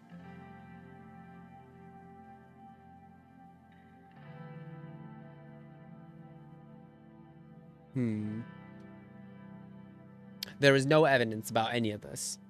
Haven't you been briefed by your security team? Maybe you should suspect them as well. We should take the necessary measures against communist and British plots, as well as increasing our military budget against a possible conflict with Rumberg. And of course, not fall into the traps of the reformers by listening to their demands. They are clearly plotting to weaken the president and their whole administration in order to exploit the situation. Which brings us to some very important information that we have. It's definitely something you need to hear, and it can change absolutely everything. With all due respect, Mr. President, I think this is getting slightly ridiculous. Please explain, Mr. Hawker. The person in question is Mr. Franz Richter himself, the leader of the reformists. We have enough information to infer that he has ties with Arcasia. Arcasia is aggressively growing their influence around the world, and now we have Mr. Richter coming up with these ridiculous demands for a new constitution amidst a chaotic period in Sordland. All the pieces seem to fit perfectly. That is why the Supreme Court will be doing whatever it takes to stop these reforms and preserve the Constitution. How would you know that Mr. Richter has ties to Arcasia? Mr. Glad, we all know he has been in Arcasia many times, because it's been documented. But what would you think if he had been making hidden flies to the country? I need to know this. Please explain. He has been spotted in a hotel in Arcasia last year, where they held the conference on economic development in volatile regions. Right around that time, he started to influence the masses into believing that our constitution is the reason for everything bad. His trip was not documented, nor was he an official guest at the conference. We believe that he had a meeting with President Walker behind closed doors. I also have a couple more photos of him that were taken in Arcasia in different cities. One is from a couple months back. Again, none of it is documented. He also attended another event in Lesbia last week. The Arcasian Minister of Foreign Affairs was there too.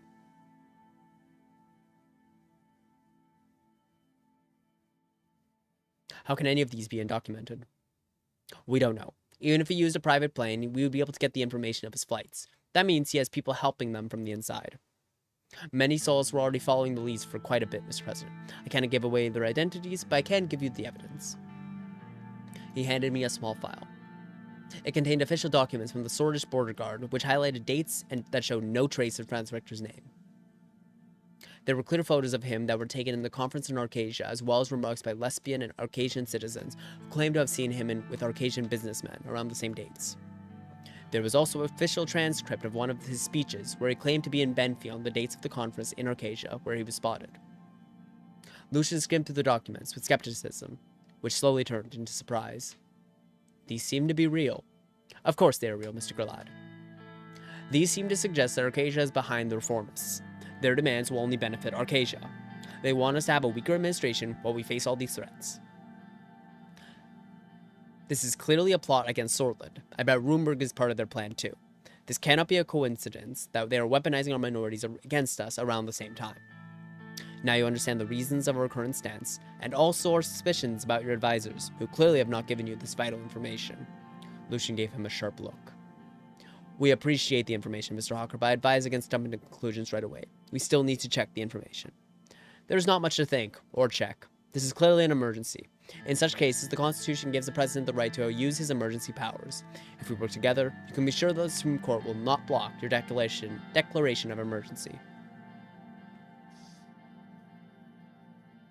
Let's talk about how we can work together. Of course, we cannot wait for the processes of the Assembly to take care of these issues. You must exercise your presidential powers for a fast and effective solution. I'm leading him on. So, sorry, I haven't commented very much. So, I think Lucian seems to think the documents are real, and frankly, it makes sense. The PFJP is clearly a free market, progressive, but very free market style of economy. So if Mr. Richter was making deals in back rooms with Arcasia and Lesbia, that makes sense. They probably are influencing him. However, that doesn't change the fact that these reforms are still important. Even if I don't want to go for a full market economy the way Arcasia does, I very much want to avoid what Arcasia and Lesbia are doing in terms of their free markets. But it's still not insane to believe. Well, I think the political stuff is a bit... There's a lot to say here, and there are parts in which he is correct, but that doesn't mean we should just crack down on everybody. We need to still do this correctly. We can't just, break knees and, declare an emergency. But I want him to keep talking. I want to know what he's actually thinking. Which means you might need to suspend parts of the Constitution to give more authority to our security forces to deal with these issues. We must officially investigate Mr. Richter as well. You can devise a strong security decree if you can base it on Articles 57 and 58, which give the President the right to suspend parts of the Constitution to deal with national security threats. You can directly bypass the Assembly in such a situation. The only thing you need is the Supreme Court to allow the emergency to be declared, and you have our word on that. Sir, I think this is going a bit too far. We shouldn't escalate things so fast. Mr. President, why don't we talk in private? Only two of us. We can devise a plan together. I know how we can use the Constitution to our advantage. It would be more effective if Mr. Gilad and Mr. Garashi leave the room before we discuss it. Sir, I advise against it.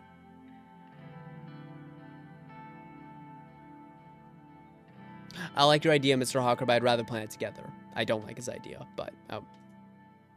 Glad to hear that we're on the same page, Mr. President, but I will have to insist on the private talk.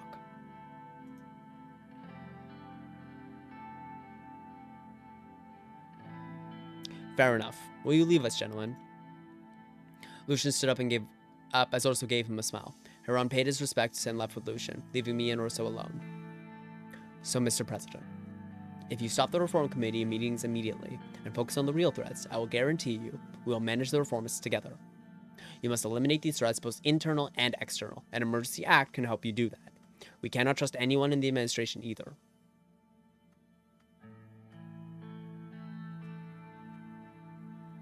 How can we fight against these threats with an emergency act? Oh, wait.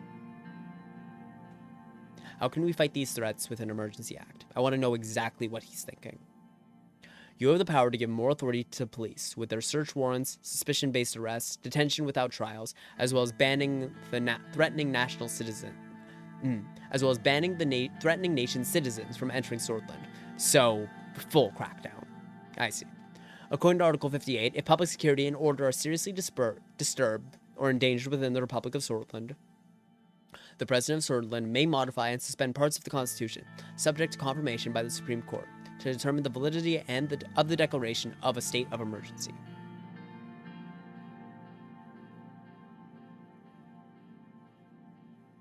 Which parts of the Constitution can we modify or suspend? That is kind of a gray area. The Constitution states that no state shall, in the case of national emergency, modify or suspend the rights of freedoms defined in Article 100 of the Constitution, unless actually invaded or in such imminent danger as it will not admit of delay.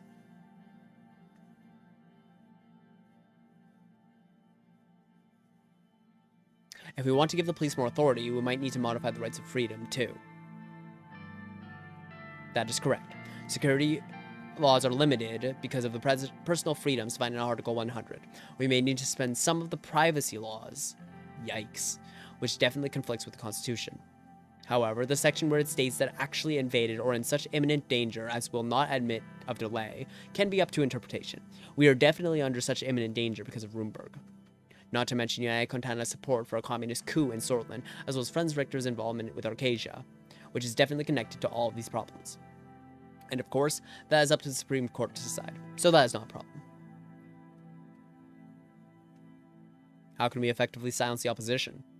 We may need to increase surveillance on our political rivals to find out their connections and plots. Bringing unlimited detention would allow you to arrest people necessary, such as Mr. Richter.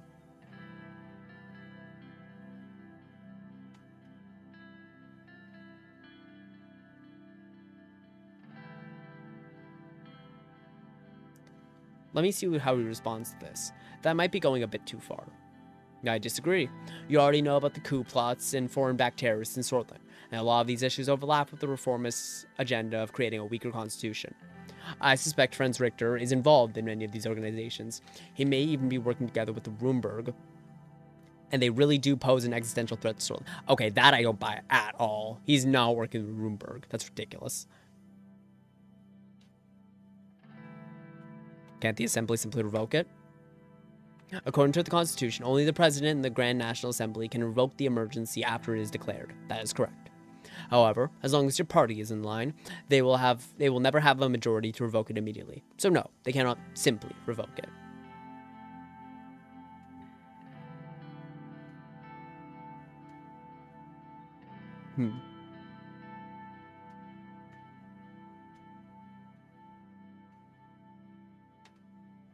Let's talk about the details of this Emergency Act. You must first justify the Emergency Act. We need to have at least one target that we can blame the conflicts on. They will be declared as a national security threat, and this would allow us to prosecute their members or people connected to them. There are obvious connections between the Bloodish separatists and Roomberg, and the separatists have clear connections to the Workers' Party of Bloodia. They should be declared a national security threat, and the party should be banned.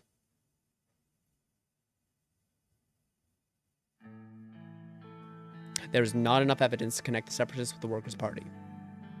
Come on, Mr. President. We all know what they stand for. Bloods will be Bloods. Yikes on the racism there. And they all want to establish their own country in Bergia. But let's not forget about the socialists. Red Youth must also be our target. They're plotting a communist revolution in Sordland with clear funding from United Contana, and now they took to the streets after the death of Bernard Circus.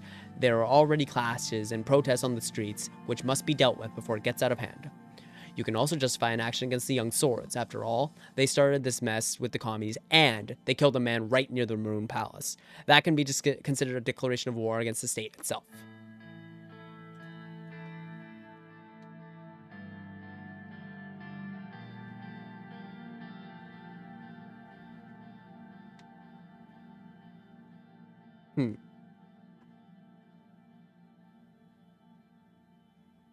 I need to think about this. I don't think there's much to think. The fact that he keeps saying that is very telling. Like, the only reason you'd say that is because you don't want people to think, and people not thinking is just you'd think you'd want to think about this kind of thing, right? Let's talk about how we can deal with them. We should eliminate the threats on our street first. The police should have the authority to disperse crowds as necessary, but we also have to keep the streets clean from the socialist thugs and police separatists. We should give more authority to the police regarding their use of force. They should be able to stop and frisk as necessary, especially in bullish neighborhoods. Yikes. Very, very... Okay, wow. That's a very explicit correlation to basically just stop and frisk in black cities in America during... Well, I was going to say during the 70s and 80s, but constantly. This is still a huge, huge fucking problem.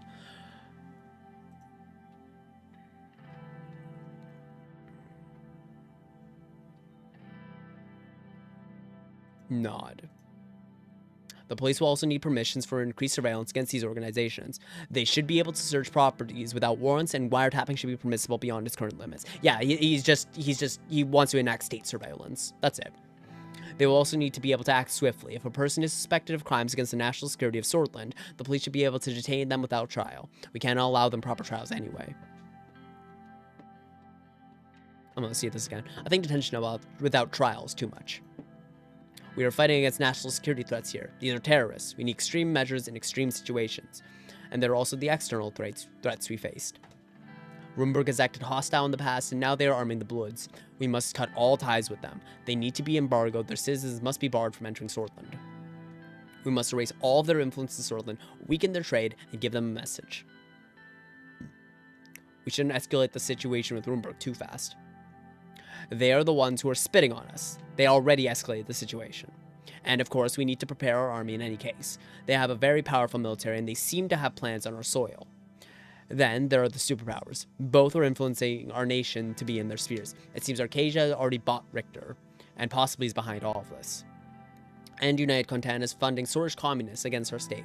But we cannot bow down to the superpowers. Sordland must stand tall. Can't go against the superpowers. I know it's a serious issue, but their actions against our country is obvious. We can't simply allow them to manipulate us. I agree, but we cannot afford to sever all of our ties with them. You should think about it further. Mr. President, I've taken too much of your time already. I'll be reaching out again after you dissolve the Reform Committee and end the pursuits for reform. I cannot promise you that, Mr. Hawker. We do not have a deal. Was this all a joke to you? No, Mr. Hawker. I just wanted to learn about your intentions. Or no. No, I'm not going to tell. That is true. This is absolutely true. But I don't...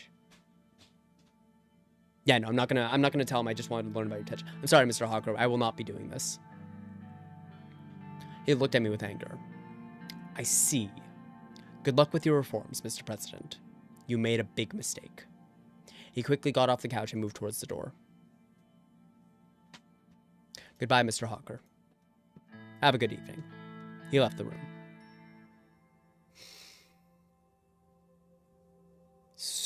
That was very, very interesting. So I think I've made I've probably made a very, very substantial enemy. Though granted, I don't think he can have that conversation with anybody. Like, what's he gonna do? Shit on me for it? For like listening to him and then, you know, rejecting the offer? No, that wouldn't make any sense. But regardless, that was still a fascinating meeting. Okay, well, now that we kind of have a better sense of what the old guard is up to now, and that I think hopefully that'll be useful information in the future, that now that we know exactly what Orso Hawker is going for, what he's gunning for, and on top of that, what well, also the information against Mr. Richter, that's good to pay attention to. Hopefully that information will become valuable in the future, but we need to keep aware of that. With that, actually... Hawker and Maroon Palace. With that, however, I think I'm going to end this episode here. This has been a very, very fun one. I think we've accomplished a lot. The railway project is underway. The trade deals will be ready to go soon. We have a better understanding of the Supreme Court and the Reform Committee's demands.